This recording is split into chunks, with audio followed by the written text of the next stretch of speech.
Hello बच्चों, कैसे हो आप लोग। आज का जो हमारा टॉपिक है वो है electrostatic force with medium inserted between two charges. और वो मीडियम कैसा है? डाइलेक्ट्रिक स्लैब है। ठीक है ना। पहले वाले वीडियोस में हमने इलेक्ट्रोस्टैटिक फोर्स के फॉर्मूले पढ़े थे। फॉर्मूला क्या था? 1/4πε0 Q1 Q2/r²।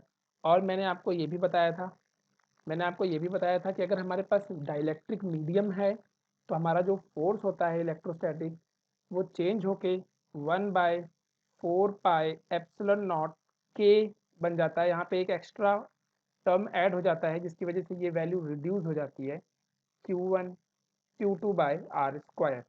ठीक है ना। ये मीडियम का फोर्स है, मीडियम की वजह से आने वाला फोर्स है, नेट फोर्स है। तो हम इस वाले फॉर्मूले का यूज करके आज ये दोनों सिनेरियो जो है वो एनालाइज करेंगे। तो मैं इसको हटा देता हूँ और हमारे मेन टॉपिक पे आते हैं हम लोग। ठीक है ना। मेन टॉपिक पे हम लोग देखते हैं। मेन टॉपिक क्या है? देखिए, हमारे पास डाइलेक्ट्रिक स्लैब है और मैंने दो सिनेरियो यहाँ पे ड्रॉ किए हैं। पहला सिनेरियो में मैंने एक डाइलेक्ट्रिक स्लैब को दो चार्जेस के बीच में रखा है। दो चार्जेस आप देख सकते हैं, यहाँ से लेकर यहाँ तक ये एक चार्ज है, ये एक पेयर ऑफ चार्ज है और ये दूसरा पेयर ऑफ चार्ज है। आप देख सकते हैं, क्लियर है ना। पहले सिस्टम में मैंने दोनों चार्जेस को पॉजिटिव लिया है, +Q1 एंड +Q2, मैंने ये तरीका लिया है। और दूसरे वाले सिस्टम में मैंने एक को पॉजिटिव लिया है और दूसरे को नेगेटिव लिया है। तो देखेंगे, अगर ऐसे सिनेरियो में बीच में हम डाइलेक्ट्रिक स्लैब डाल दें जिसका डाइलेक्ट्रिक कांस्टेंट K है, सपोज दैट, ठीक है ना, जिसका डाइलेक्ट्रिक कांस्टेंट K है, तो हमारा फोर्स जो है वो किस तरह से चेंज होता है, ये चीज हमको देखनी है। ओके, तो ठीक है, शुरू करते हैं। मैंने आपको क्या बताया था, कोई भी जो नॉन मेटेलिक मटेरियल होता है, डाइलेक्ट्रिक मटेरियल होता है, सपोज दैट कि मेरे पास ये एक डाइलेक्ट्रिक मटेरियल है, जस्ट सपोज दैट। और डाइलेक्ट्रिक मटेरियल है तो इसमें से चार्ज कंडक्ट नहीं कर सकते, इसमें बहुत सारे प्लस माइनस होते हैं। अगर आप यहाँ पे +Q चार्ज रखते हैं तो इसकी वजह से ये पोलराइज हो जाता है, माइनस प्लस माइनस यहाँ प्लस यहाँ हो जाता है। अगर यहाँ पे आपने +Q रख दिया है तो ऐसे ही सिनेरियो यहाँ भी ड्रॉ होता है, this is plus and this is minus, मतलब प्लस वाले साइड में माइनस इंड्यूस होता है और उसके अपोजिट साइड में प्लस इंड्यूस होता है। बात समझ में आई? यही यही सेम कॉन्सेप्ट हम यहाँ पे यूज करने वाले हैं। ठीक है, तो देखते हैं हम लोग यहाँ पे क्या होता है। तो जैसे ही मैंने यहाँ पे +Q1 रखा है तो यहाँ पे क्या होगा, यहाँ पे प्लस माइनस अलग अलग हो जाएंगे। ठीक है ना, यहाँ पे जो है प्लस माइनस वो अलग अलग आपको नजर आने लगेंगे। मैं ये सारे सिनेरियो यहाँ पे ड्रॉ कर देता हूँ, आप देख सकते हैं इसको। ठीक है, ये क्लियर नजर आएगा। देखिए क्या सिचुएशन होगी, ये प्लस है, ये प्लस है तो इस तरफ माइनस होगा। ठीक है ना, ये पोलराइज हो जाएगा मटेरियल, इस तरफ माइनस होगा और अपोजिट साइड में प्लस इंड्यूस होगा इस तरह से। सेम सिचुएशन यहाँ भी होगी, ये प्लस है तो इसके अपोजिट में प्लस आएगा और चार्ज की जो साइड है उस साइड में क्या आएगा, उस साइड में माइनस नेगेटिव चार्ज इंड्यूस होगा। इस तरीके से ये डाइलेक्ट्रिक स्लैब जो है, ये एक मटेरियल है और वो पोलराइज हो जाएगा। ये हम पहले भी पढ़ चुके हैं किस तरह से पोलराइज होता है, ओके, सेकंड वीडियो में। तो यहाँ पे +Q1 है, तो अब फोर्स किस तरह चेंज होगा, तो यहाँ पे कितने टाइप के फोर्सेज हैं पहले वो देख लेते हैं हम लोग। ठीक है, कितने टाइप के फोर्सेज हैं देखिए। सबसे पहले अगर हम बात करते हैं, सिर्फ अगर हम मीडियम को, इस वाले मीडियम को अगर हम भूल जाएं तो हमारे पास नॉर्मल इलेक्ट्रोस्टैटिक फोर्स होगा। ठीक है ना, नॉर्मल इलेक्ट्रोस्टैटिक फोर्स होगा जो Q1 Q2 की वजह से होगा। ओके, तो इसकी वैल्यू क्या होगी, देखिए यहाँ पे कॉन्सेप्ट समझते हैं। मान लिया कि ये वो फोर्स है, ये दोनों, ये इसको रिपल करेगा या ये इसको रिपल करेगा। बात समझ में आ रही है ना, ये इसको रिपल करेगा। तो अभी यहाँ पे जो लगने वाला फोर्स होगा ये इस तरफ होगा, इसकी वैल्यू इस तरफ होगी। ठीक है ना, मान लिया कि ये वो इलेक्ट्रोस्टैटिक फोर्स है। ठीक है ना, इलेक्ट्रोस्टैटिक फोर्स है जो दोनों चार्जेस की वजह से आ रहा है, दो चार्जेस की वजह से आ रहा है। क्लियर है ना। और मान लेते हैं ये E लिखा है मैंने, इसको C मत समझ लेना, इलेक्ट्रोस्टैटिक फोर्स है। और मीडियम की वजह से क्या होगा, देखिए मीडियम की वजह से ये माइनस इस वाले प्लस को अपनी तरफ अट्रैक्ट करेगा। ठीक है ना, ये वाला माइनस इस वाले प्लस को अपनी तरफ अट्रैक्ट करेगा, मतलब एक फोर्स इस तरफ लगेगा ऐसे ही ये वाला माइनस इसे अट्रैक्ट करेगा और ये वाला माइनस इसे अट्रैक्ट। ये कौन से फोर्सेस हैं? ये मीडियम की वजह से या डाइलेक्ट्रिक की वजह से लगने वाले फोर्स है। ऐसे ही सेम सिचुएशन यहाँ भी ड्रॉ होगी, ये वाला माइनस इसे अट्रैक्ट करेगा इस तरह से, ये वाला माइनस यहाँ इसे अट्रैक्ट करेगा इस तरह से, और ये वाला माइनस यहाँ इसे इस तरह से अट्रैक्ट करेगा। ये कौन से फोर्सेस हो गए? ये मीडियम के फोर्स। आप दोनों साइड में से किसी भी साइड एनालिसिस कर सकते हैं, तो मैं लेफ्ट साइड एनालिसिस करके बता रहा हूँ आपको। लेफ्ट साइड में हम दूसरा फोर्स देखते हैं, ठीक है ना। दूसरा फोर्स क्या होगा वो देख लेते हैं। मीडियम की वजह से जो फोर्स है, जो मीडियम की वजह से फोर्स है वो किस तरफ लग रहा है? मीडियम की वजह से स्मॉल फोर्स लगेगा, क्योंकि जो मीडियम नहीं था तब ये चार्ज और ये चार्ज इन दोनों के बीच में फोर्स लग रहा था, उसका वेक्टर बड़ा होगा, वो स्ट्रांग फोर्स होगा। मीडियम उतना ज़्यादा इफेक्ट नहीं डालता है, लेकिन डालता जरूर है, इसलिए ये जो फोर्स होगा ये थोड़ा सा अमाउंट में स्मॉल होगा। ये है फोर्स ड्यू टू मीडियम, ये है फोर्स ड्यू टू मीडियम। तो अगर आप नेट फोर्स की बात करते हैं, अगर आप नेट फोर्स की बात करते हैं कि नेट फोर्स किस डायरेक्शन में होगा, देखिए तो ये फोर्स लॉन्गर है, ये फोर्स शॉर्टर है, ठीक है ना। तो अगर आप नेट फोर्स की बात करते हैं तो नेट फोर्स इस डायरेक्शन में होगा, लेकिन पहले जितना लॉन्ग नहीं होगा, क्योंकि उसमें से ये माइनस हो गया है। So this is the net force F net. और वैल्यू क्या होगी इसकी एफ नेट की? इसकी वैल्यू होगी इलेक्ट्रोस्टैटिक फोर्स का वेक्टर प्लस मैग्नेटिक नहीं sorry medium force due to medium, दोनों के वेक्टर्स ये वेक्टोरियली ऐड हो जाएंगे, ठीक है ना, ये वेक्टोरियली ऐड हो जाएंगे। और अगर हम डायरेक्शन की बात करें तो आप देख सकते हैं कि एफ एम जो है वो एक पॉजिटिव साइड है, this is a positive side and this is negative side, correct है ना। तो आप इसको लिख सकते हैं वेक्टर फॉर्मेट में। आप इलेक्ट्रोस्टैटिक को आप माइनस एफ ई लिख सकते हैं डायरेक्शन के साथ, और प्लस एफ एम। आप ये देखेंगे ये दो फोर्सेस का डिफरेंस है, this is a difference of two forces, ठीक है ना। यानी जो फोर्स एक्चुअल में होना चाहिए था उससे लेस वैल्यू यहाँ पे मिलेगी आपको। यानी एफ नेट अल्टीमेटली हो क्या रहा है? अल्टीमेटली जो एफ नेट है वो रिड्यूस हो रहा है। मतलब अगर आप दो पॉजिटिव चार्जेस के बीच में एक डाइलेक्ट्रिक मीडियम, एक डाइलेक्ट्रिक स्लैब इंसर्ट करते हैं तो नेट फोर्स पे क्या असर पड़ता है? नेट फोर्स जो है वो रिड्यूस हो जाता है। पहले हमने क्या देखा था? पहले हमने ये देखा था कि जब हमारे दोनों चार्ज सिस्टम पूरी तरह से किसी मीडियम के अंदर हों, यानी मीडियम उसको चारों तरफ से सराउंड करके रखे, सिर्फ बिटवीन ना हो, तब भी हमारा नेट फोर्स जो है वो रिड्यूस हो रहा था।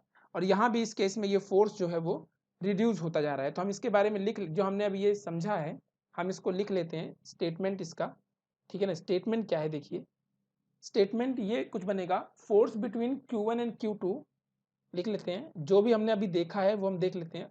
Force between Q1 and Q2, force between Q1 and Q2 are pointing, force between Q1 and Q2 are pointing in opposite direction, pointing in opposite direction। किसके साथ अपोजिट डायरेक्शन में है ये? अपोजिट डायरेक्शन विद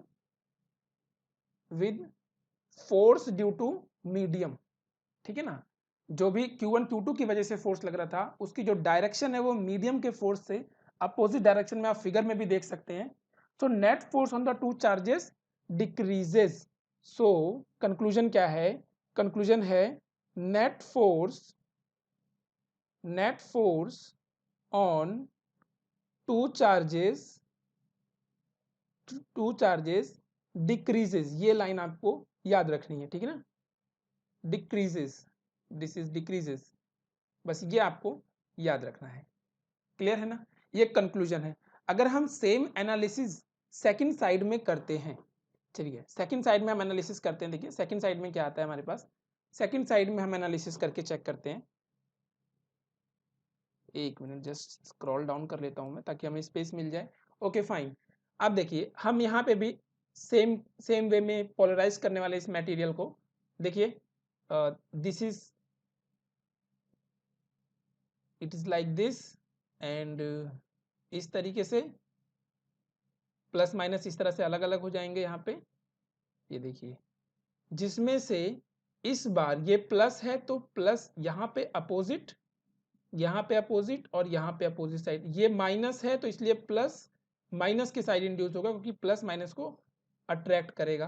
और अगर हम minus draw करते हैं तो देखिए माइनस अगर हम ड्रॉ करते हैं तो माइनस कहाँ आएगा, माइनस यहाँ आएगा इस वाले केस में प्लस की साइड, और इसमें माइनस माइनस से दूर आएगा, अपोजिट साइड आएगा।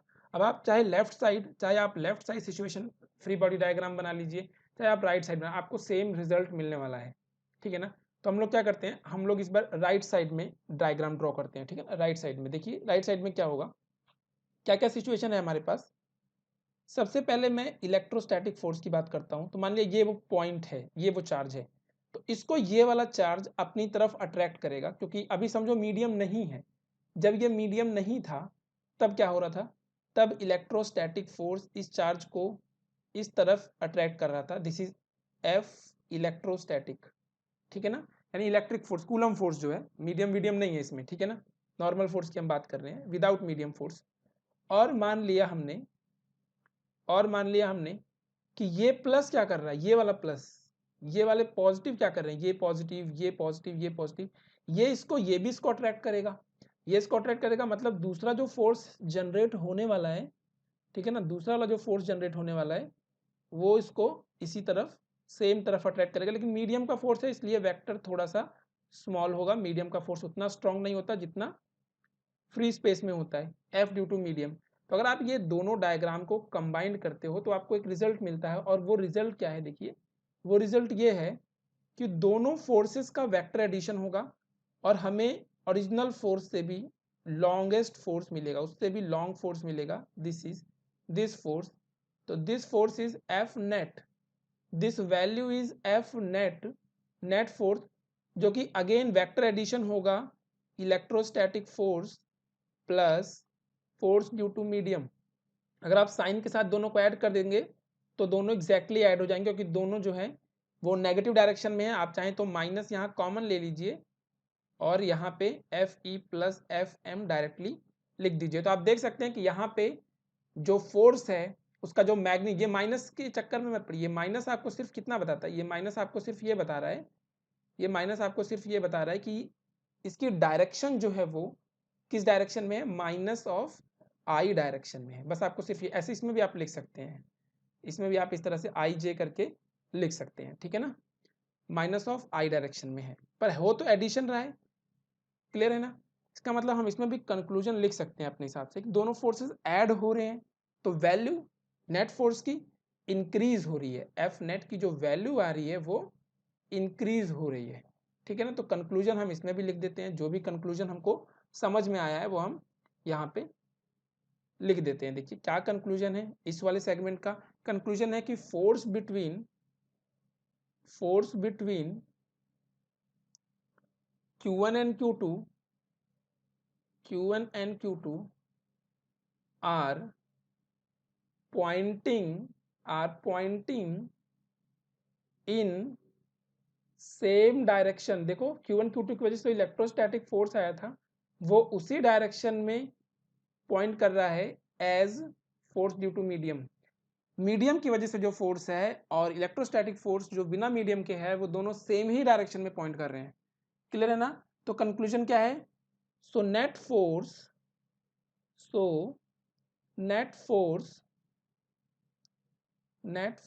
On two charges increases. इस बार जो नेट फोर्स है हमारा वो इंक्रीज हो रहा है, क्लियर है ना, इट इज इंक्रीजेस, पहले क्या हो रहा था डिक्रीजेस।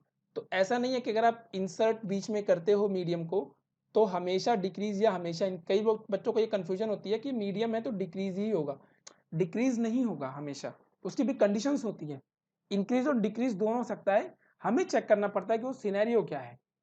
बात समझ में आई क्या, तो आपको ये दोनों सिचुएशन समझ में आ गई होंगी, क्लियर ना। एक बार पॉजिटिव और नेगेटिव दो अलग अलग चार्जेस रखे हुए हैं मीडियम के, दो डाइलेक्ट्रिक स्लैब के दोनों साइड, और एक बार क्या है, एक बार दोनों साइड सेम नेचर के चार्ज रखे हैं। अगर आप यहाँ पे प्लस Q1 और प्लस Q1 की जगह माइनस Q1 और माइनस Q2 रख देते तो भी आपको सेम रिजल्ट मिलता, बस सिमिलर चार्जेस होने चाहिए, और यहाँ पे डाई सिमिलर चार्जेस हैं, अलग चार्जेस हैं, ठीक है ना। तो it is all about when the dielectric slab having dielectric constant K is inserted exactly between two charges.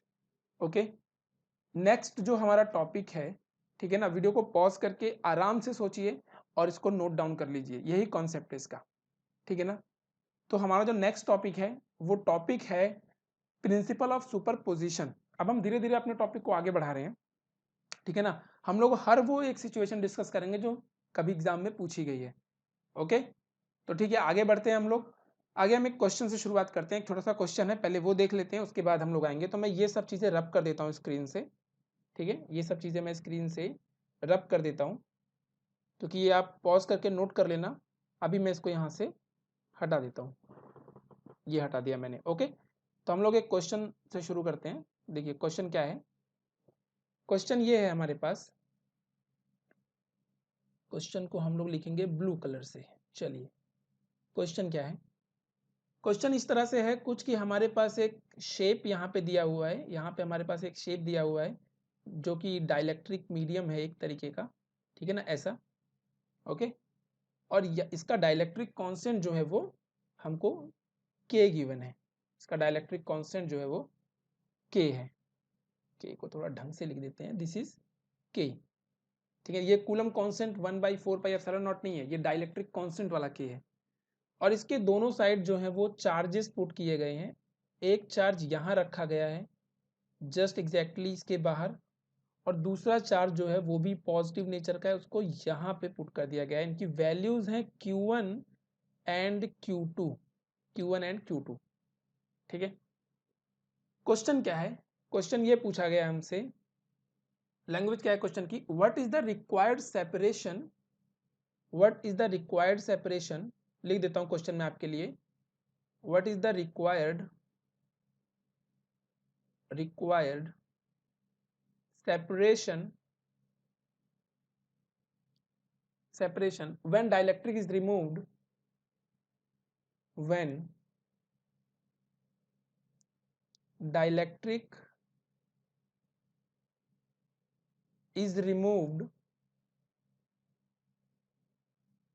is removed, get the same force, to get the same force। Question समझ लेते हैं, question में क्या पूछा गया है, ठीक है ना। देखिए क्वेश्चन कुछ इस तरह से है। क्वेश्चन में बोला जा रहा है अभी डाइलेक्ट्रिक है जिसका कांस्टेंट के है, कह रहा है कि अगर मान लिया इसकी जो पहले की, मान लिया इसकी थिकनेस मतलब इस डाइलेक्ट्रिक की जो थिकनेस है वो टी है, कह रहा है कि अगर हमें सेम फोर्स चाहिए, यदि हमें सेम फोर्स चाहिए, ओके, तो हमको जो है क्या करना पड़ेगा, उसकी सेपरेशन कितनी रखनी पड़ेगी। क्योंकि देखिए जब डाइलेक्ट्रिक नहीं होता तो फोर्स कुछ और होता है, जब डाइलेक्ट्रिक आ जाता है तो फोर्स कुछ और होता है। कह रहा है कि डिफरेंट फोर्स नहीं चाहिए मुझे, फोर्स की वैल्यू सेम चाहिए, तो सेपरेशन को किस तरह मैनिपुलेट करें। तो मान लिया with dielectric, let's separation with dielectric, जब डाइलेक्ट्रिक है, विथ डाइलेक्ट्रिक इज आर, मान लिया तब आर है, क्लियर है ना।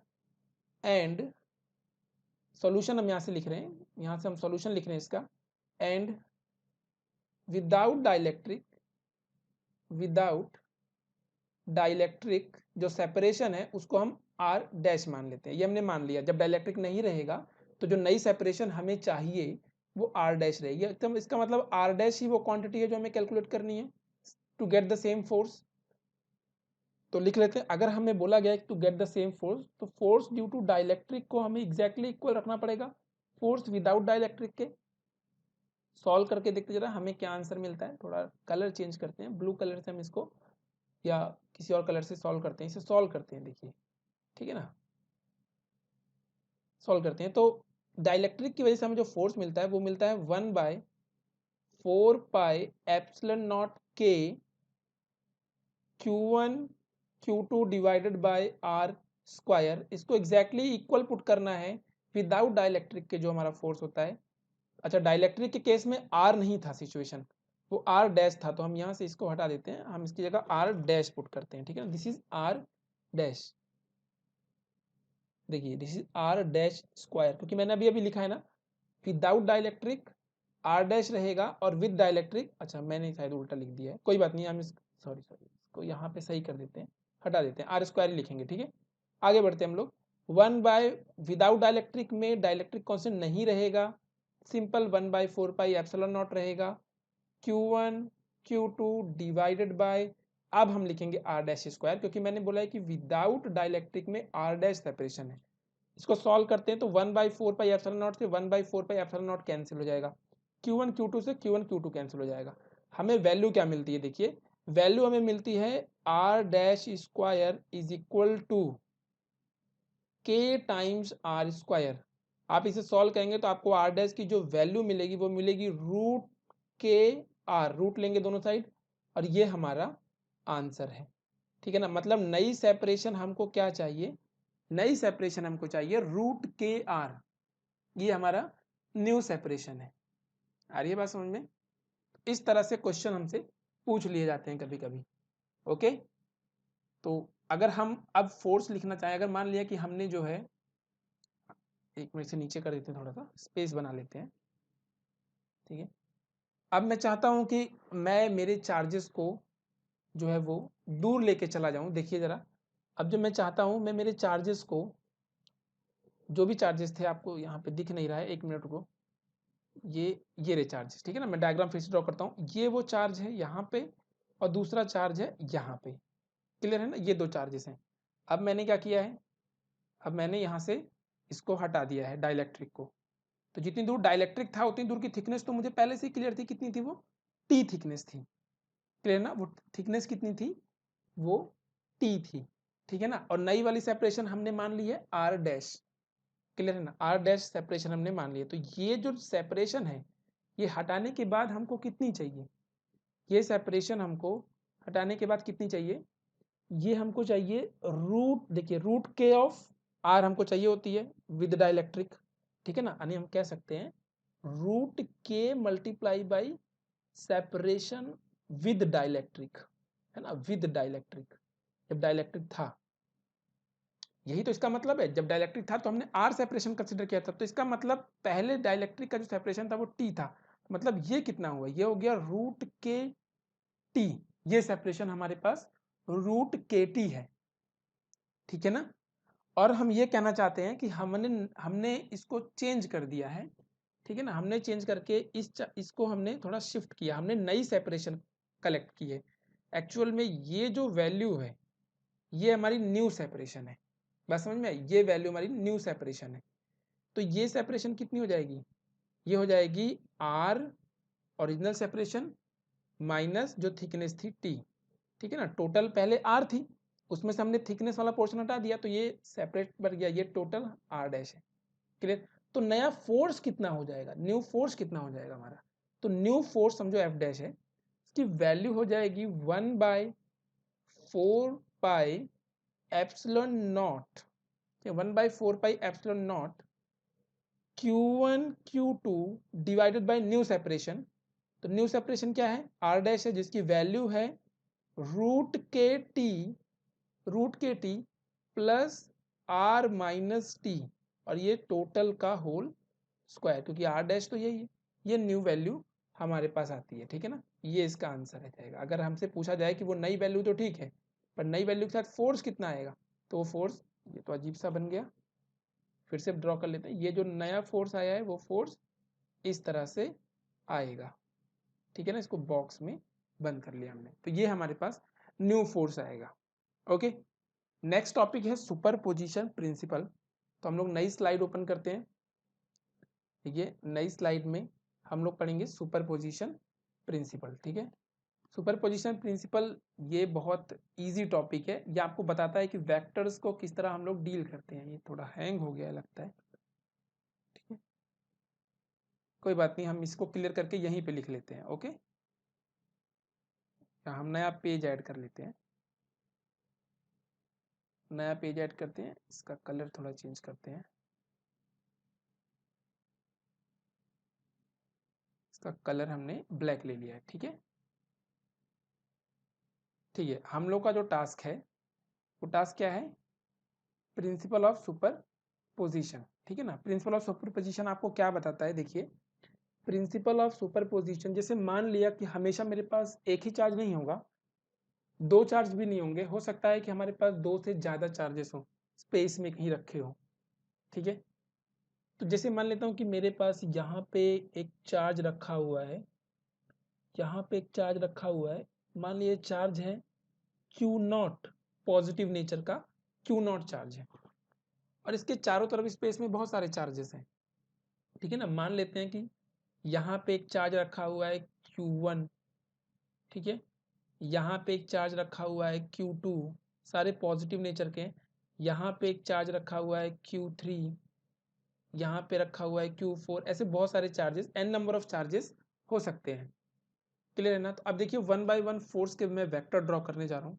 तो पहला वाला जो चार्ज है, पहला वाला जो चार्ज है वो इसको रिपल करेगा, दोनों पॉजिटिव नेचर के, तो वो अपनी लाइन ज्वाइनिंग पे इसको इस तरह से रिपल करेगा, वो इसको इस तरह इस डायरेक्शन में रिपल कर देगा। मैं इसको फोर्स F1 मान लेता हूँ, क्यों, क्योंकि ये फर्स्ट चार्ज ने फोर्स अप्लाई किया है, ठीक है ना। ऐसे ही सेकंड चार्ज भी इसको अपनी ही लाइन ज्वाइनिंग पे रिपल करेगा इस डायरेक्शन में, तो मैं इसको मान लेता हूँ F2। एक ही चार्ज पे इतने सारे फोर्स लग रहे हैं, यानी Q0 पे ही ये सारे फोर्सेस लग रहे हैं।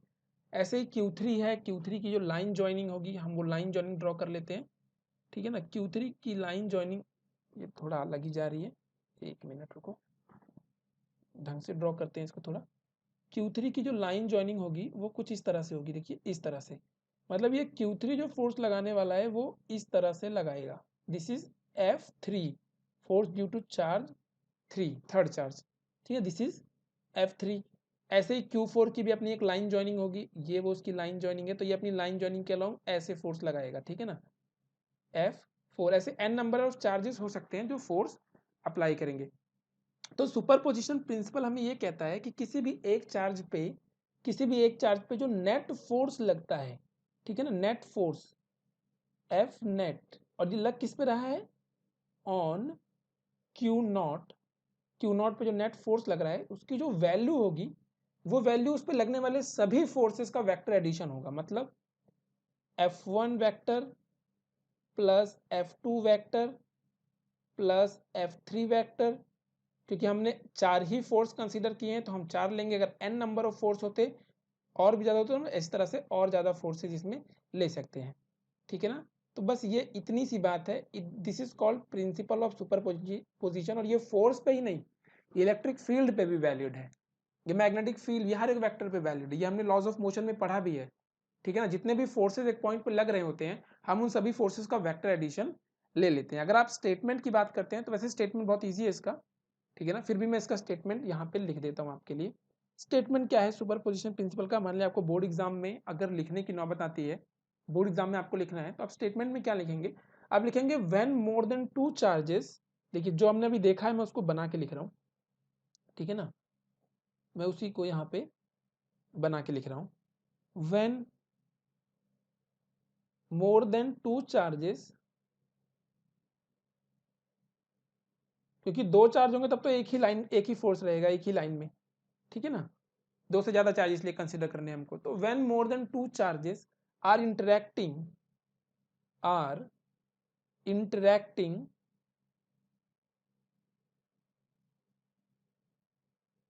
in a system of particles, ये स्टैंडर्ड डेफिनेशन है, डेफिनेशन स्टैंडर्ड स्टेटमेंट है इसका, system of particles, then net force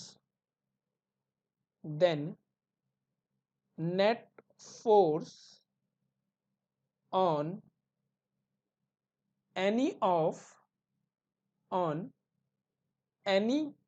given charges, any of नहीं, force on any given charge, मतलब उनमें से किसी एक की बात की है हमने, on any given charge is the vector sum मतलब vector addition of all the individual forces, sum of all the individual next time से मैं ये पहले ही लिख के रखूंगा ताकि हमारा टाइम लिखने में वेस्ट ना हो। Okay, vector sum of all the individual forces acting on the given charge, जो हम पढ़े हैं वही हम लिख रहे हैं, acting on the given charge. Okay, वो हमारे पास गिवन चार्ज क्या है, हमारे क्वेश्चन के हिसाब से वो क्यू नॉट है, जो हमने सिचुएशन कंसिडर की है वो क्यू नॉट है। आप Q1 Q2 में से कोई भी एक चार्ज ले सकते हैं, ठीक है ना। Acting on the given charge by all other charges, by all other charges, वो फोर्स लगा कौन रहा है, ऑल अदर चार्जेस वो फोर्स लगा रहे हैं, ठीक है ना, कंसिडर्ड इंडिपेंडेंटली, कंसिडर्ड इंडिपेंडेंटली। बात समझ में आई क्या, ठीक है ना।